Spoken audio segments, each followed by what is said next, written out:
आपका स्वागत है आज की इस वाली वीडियो में। और आज हम लोग पढ़ने वाले हैं भीमराव अंबेडकर के बारे में, जो कि आप जानते ही होंगे भीमराव अंबेडकर कौन है और उन्होंने क्या किया था। अगर नहीं पता तो मैं आपको बता देता हूँ फिर से। उन्होंने संविधान लिखा था और भीमराव अंबेडकर एक महान व्यक्ति थे। और चलिए आज का शुरू करते हैं हम लोग क्लास इसी के साथ। भीमराव जो अंबेडकर थे उनका जन्म कब हुआ था? 14 अप्रैल 1891 ईस्वी में। ठीक है, इसको मैं अंडरलाइन कर लेता हूँ। कहाँ पे हुआ था? मुंह मध्य प्रदेश में। मध्य प्रदेश में एक जगह है, सॉरी एक कोई जिला है मुंह, वहाँ पे उनका जन्म हुआ था। कब हुआ था? 14 अप्रैल 1891 ईस्वी में। ठीक है, मुंह मध्य प्रदेश में एक दलित परिवार में हुआ था। दलित आप लोग जानते ही हैं कौन होते हैं। मानव मुक्ति के एक मिनट, मानव मुक्ति के पुरोधा बाबा साहेब अपने समय के सबसे सुपठित जनों में से एक थे। इसका कहने का मतलब है वो अपने समय में एक बहुत अच्छे व्यक्ति थे। प्राथमिक शिक्षा के बाद बड़ोदरा नरेश के प्रोत्साहन पर उच्चतर शिक्षा के लिए न्यूयॉर्क अमेरिका में, फिर वहां से लंदन इंग्लैंड गए।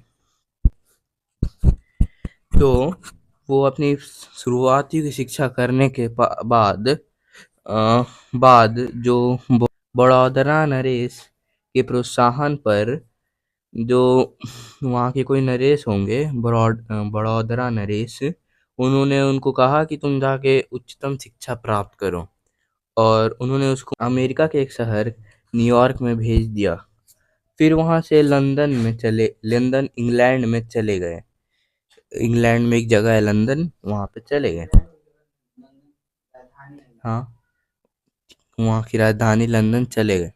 उन्होंने संस्कृत का धार्मिक पौराणिक का पूरा वैदिक वाङ्मय अनुवाद के जरिए पढ़ा और ऐतिहासिक सामाजिक क्षेत्र में अनेक मौलिक स्थापनाएं प्रस्तुत की। तब वो सारा पढ़ने के बाद उन्होंने कुछ स्थापनाएं की, कुछ बताया उन्होंने। ठीक है, सब मिलाकर वे इतिहास के मीमांसक और विधिवेत्ता, अर्थशास्त्री और समाजशास्त्री, शिक्षाविद तथा धर्म दर्शन के व्याख्याता बनकर उभरे। ये सारे चीजें बन के बाद में उभरे, सबके सामने आए। स्वदेश में कुछ समय उन्होंने वकालत भी किया। मतलब आपको पता होगा या सुना होगा कि वो कुछ समय पहले वो भी करते थे, वकालत भी करते थे। वो एक लॉयर भी थे।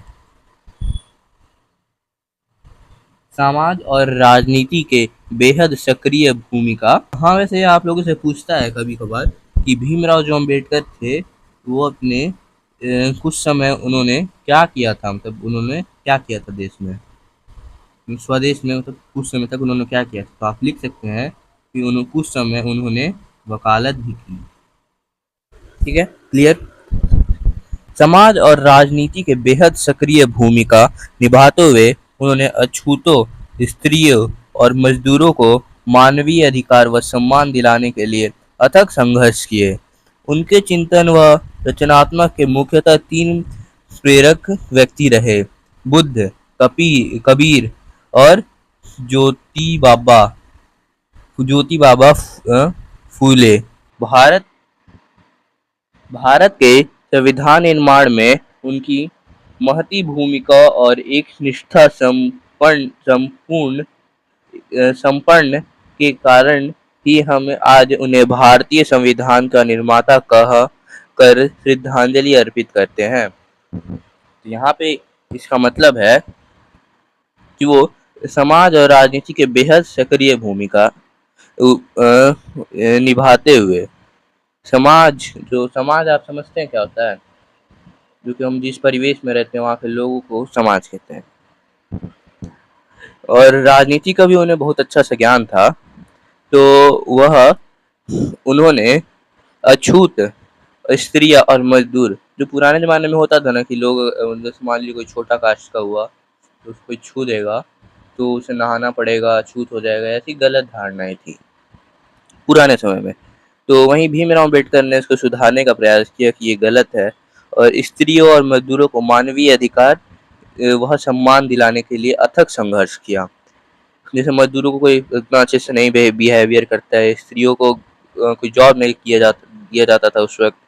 तो इसीलिए उन्होंने इस सब के लिए अथक संघर्ष किया।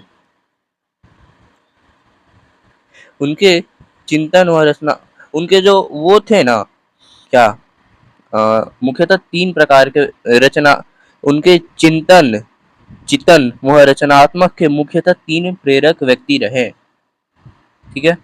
तो उनके जो मेनली 3 व्यक्ति जो उनके प्रेरक रहे, इंस्पायरेशन रहे जो उनके, तो वो रहे थे उनके बुद्ध, कबीर और ज्योति बाबा फुले। ठीक है। यहाँ पे पता नहीं क्यों क्वालिटी उतना अच्छे से नहीं आया है, लेकिन आप लोग यहाँ पे देख सकते हैं बुद्ध, कबीर और ज्योति बाबा फुले।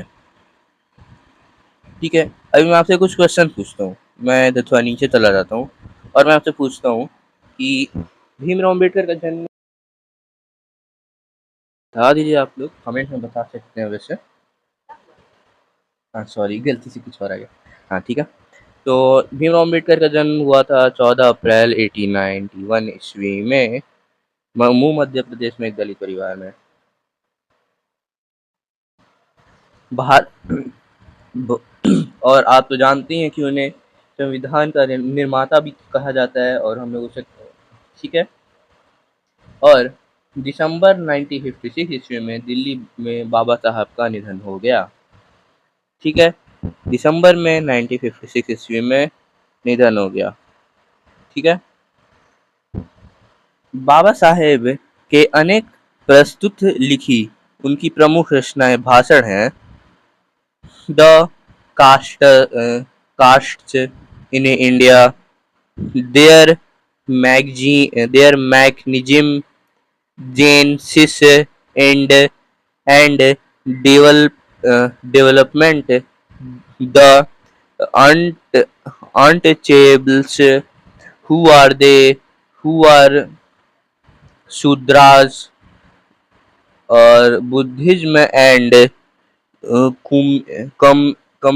Communism, Buddha and his Dhamma, thoughts on linguistic states, the rise and fall of the Hindu women, annihilation of caste आदि में उनका संपूर्ण वाङ्मय भारत सरकार के कल्याण मंत्रालय से बाबा साहेब अम्बेडकर को संपूर्ण वाङ्मय के नाम से 21 खंडों में प्रकाशित हो चुका है। ठीक है।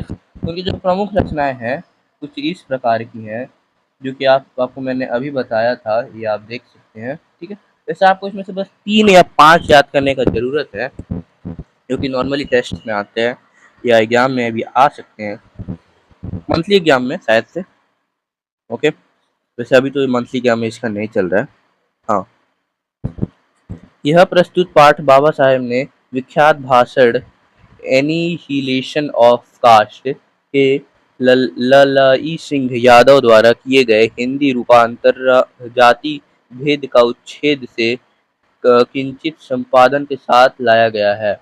यह भाषण जाति पाति तोड़क मंगल लाहौर के वार्षिक सम्मेलन सन 1936 के अध्यक्षीय भाषण के रूप में तैयार किया गया था, परंतु इसकी क्रांतिकारी दृष्टि से आयोजकों को पूर्णतः सहमति न बन सकने के कारण सम्मेलन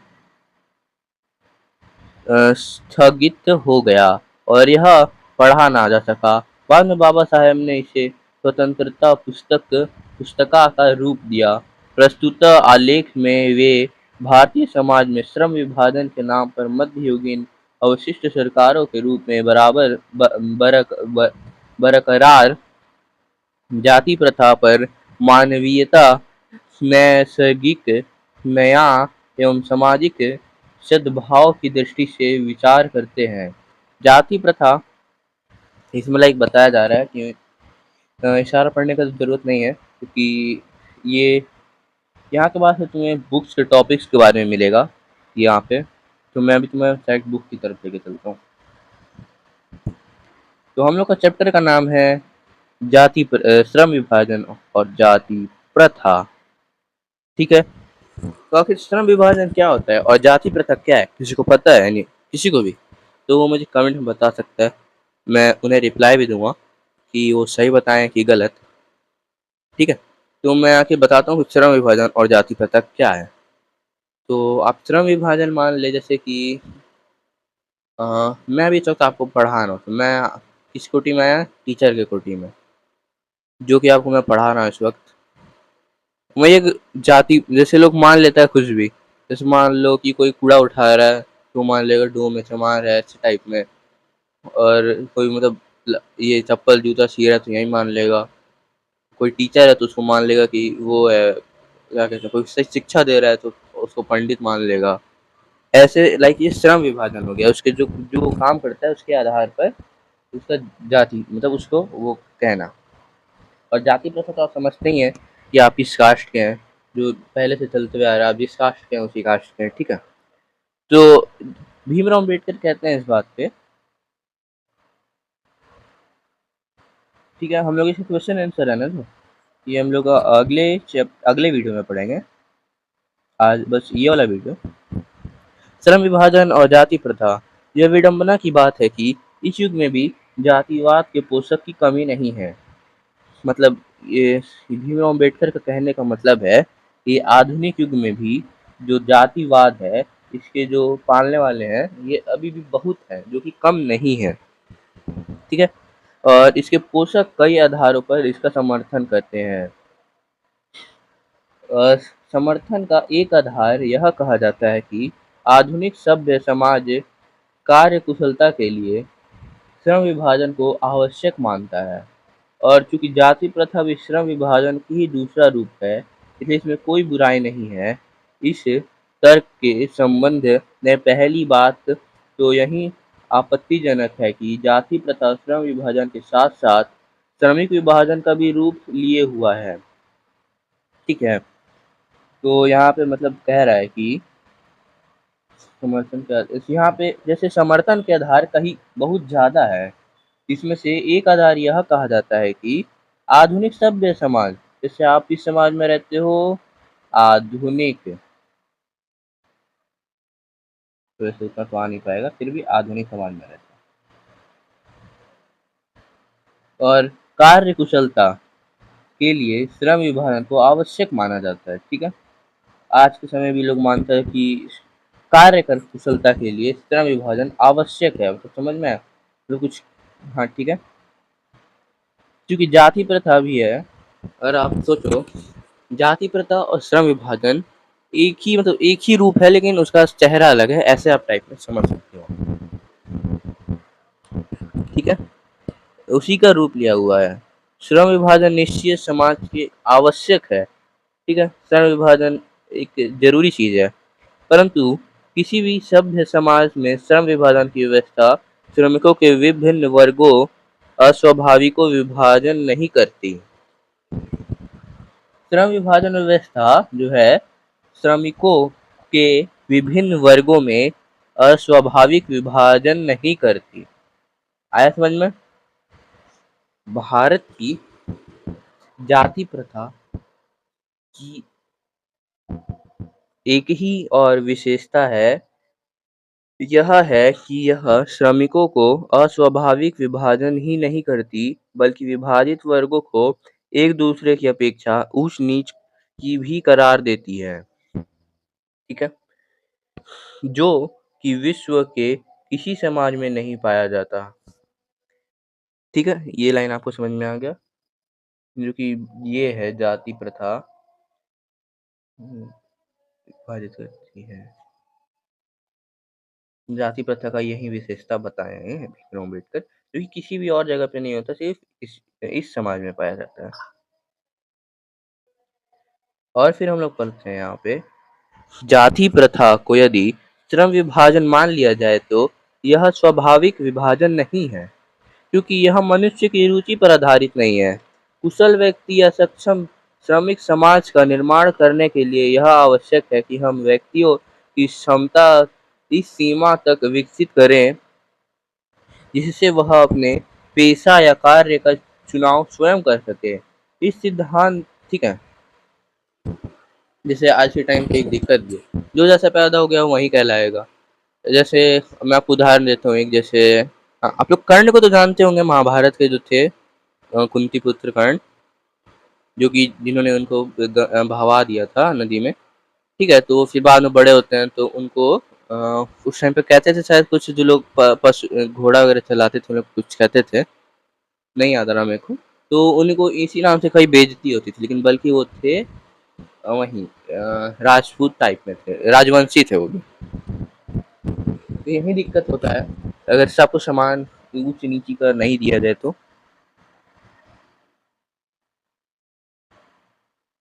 और ये इस और इसका क्या कहते हैं, इसका जो ये होता है ना, ये मनुष्य खुद नहीं स्वयं कर सक पाता। जब गर्भ धारण के समय से ही ये निश्चित हो जाता है कि वो उस कोटि का है, उस कोटि का, उसे स्वयं का चुनाव करने का अधिकार नहीं मिल पाता। जाति प्रथा पेशे को जाति प्रथा पेशे का दोषपूर्ण पूर्व निर्धारण ही नहीं करती, बल्कि मनुष्य को जीवन भर के लिए एक पेशा में बांध भी देती है। मतलब कहने का ये है कि उसको सिर्फ वो तो उसको हमें जीवन भर के लिए उसी जाति का बना देती है। भले ही पेशा अनुपयुक्त या अपर्याप्त होने के कारण वह भूखा मर जाए, आधुनिक युग में यह स्थिति प्रायः अतीत है, क्योंकि उद्योग धंधों की प्रक्रिया व तकनीकी में निरंतर विकास और कभी-कभी अकस्मात परिवर्तन हो जाता है, जिसके कारण मनुष्य को अपना पेशा बदलने की आवश्यकता पड़ सकती है। और यदि प्रतिकूल परिस्थितियों में भी मनुष्य को अपना पेशा बदलने की स्वतंत्रता न हो, तो इसके लिए उसे भूखा मरने के अलावा कोई और चारा नहीं रहता। इसका मतलब जैसे मान लो उसको कोई और जॉब करना है, कोई और पेशा पे जाना है, तो वो जा नहीं सकता। ठीक है, तो इस कारण उसको भूखों मरने का भी नौबत आ सकता है। हिंदू धर्म की जाति प्रथा किसी भी व्यक्ति को ऐसा पेशा चुनने की अनुमति नहीं देती है जो उसका पैतृक पेशा ना हो, भले ही वह उसमें पारंगत हो। इस प्रकार पेशा परिवर्तन की अनुमति न देकर जाति प्रथा भारत में बेरोजगारी का एक प्रमुख प्रत्यक्ष कारण बनी हुई है। जैसे आज के टाइम पे जाति प्रथा थोड़ी सी कम हुई है, लेकिन फिर भी ये बेरोजगारी का एक प्रत्यक्ष कारण बनी हुई है। जैसे इसके कारण भी बेरोजगारी थोड़ी सी आती है, क्योंकि मानव अपना खुद का अधिकार नहीं ले सकता, अधिकार ले सकता लेकिन खुद का जॉब चाहिए वो नहीं कर सकता समाज के कारण। क्लियर। इस प्रकार हम देखते हैं कि श्रम विभाजन की दृष्टि से जाति प्रथा गंभीर दोष से युक्त है।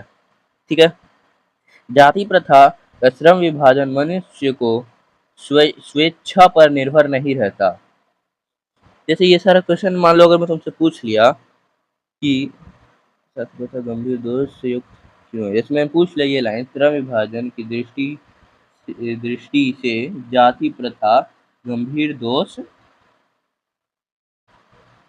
क्यों है। ठीक है, जैसे मान लो मैंने तुमसे ये क्वेश्चन पूछ लिया, तो तुम इसका आंसर क्या दोगे। ठीक है, तुम इसका आंसर दोगे श्रम विभाजन की दृष्टि से जाति प्रथा गंभीर दोष से युक्त है। जाति प्रथा का श्रम विभाजन मनुष्य की स्वेच्छा पर निर्भर नहीं रहता। ठीक है, मनुष्य की व्यक्तिगत भावना तथा रुचि इसमें कोई स्थान वाला महत्व नहीं रहता है। इतना भी तुम लिख दोगे तो तुम्हारा ये हो जाएगा। ठीक है, रहता है। इस आधार पर हमें यह स्वीकार करना पड़ेगा कि आज के उद्योग में गरीबी और उत्पीड़न इतनी बड़ी समस्या नहीं है, जितनी कि यह बहुत से लोगों निर्धारित कार्य को अरुचि के साथ केवल विवशतावश करते हैं। ठीक है, क्योंकि उन लोग को जब अपने क्या कहते हैं, उन लोग को उस कार्य में कुछ भी नहीं आता है, लेकिन फिर भी उनको वो काम करना ही पड़ता है विवशतावश। ऐसी स्थिति स्वभावतः मनुष्य को दुर्भावना से ग्रसित रहकर टालू काम करने और कम काम करने के लिए प्रेरित करती है। जैसे कम काम करने और टालू काम करने से ये प्रेरित करती है इसमें। ऐसी स्थिति में जहाँ काम करने वाले का न दिल लगता है न दिमाग, कोई कुशलता कैसे प्राप्त की जा सकती है। अतः यह निवा अ, निर, निर्वी निर्विवाद रूप से सिद्ध हो जाता है कि आर्थिक पहलू से भी जाति प्रथा का हानिकारक प्रथा है, क्योंकि यह मनुष्य को स्वाभाविक प्रेरणा, रुचि व आत्मशक्ति को दबाकर उन्हें अस्वाभाविक नियमों में जकड़ कर निष्क्रिय बना देती है। जैसे अभी आ सकता है आपको क्वेश्चन, अभी जितना पढ़ाया कि जाति प्रथा आखिर क्या है। जाति प्रथा, जाति प्रथा, तो आपका सिंपल सा आंसर ये भी हो सकता है कि मनुष्य को स्वाभाविक प्रेरणा व आत्मशक्ति को दबाकर उन्हें अस्वाभाविक नियमों में जकड़ कर निष्क्रिय बना देती है। ये जाति प्रथा से होता है।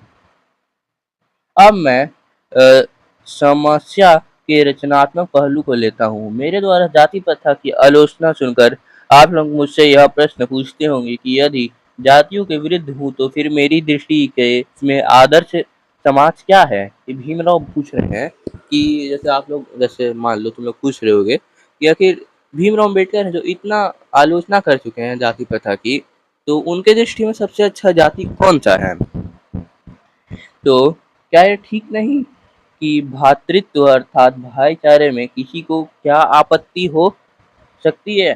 किसी भी आदर्श समाज में इतनी गतिशीलता होनी चाहिए जिससे कोई भी वंचित परिवर्तन समाज को के एक छोर से दूसरे छोर तक संचरित हो सके। एक समाज के बहुविधि हितों में सबका भाग होना चाहिए तथा सबको उनकी रक्षा के प्रति सजग रहना चाहिए।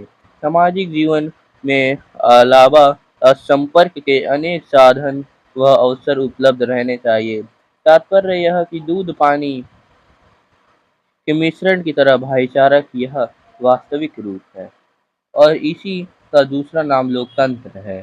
क्योंकि लोकतंत्र केवल शासन की एक पद्धति ही नहीं है। लोकतंत्र मूलतः सामूहिक जीवनचर्या की एक रीति तथा समाज के सम्मिलित अनुभवों के आदान प्रदान का नाम है।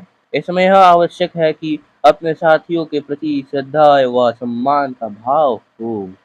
तो यहाँ पे जो भीमराव अम्बेडकर हैं, ये कह रहे हैं कि उनके उनके विचार में सबसे आदर्श जाति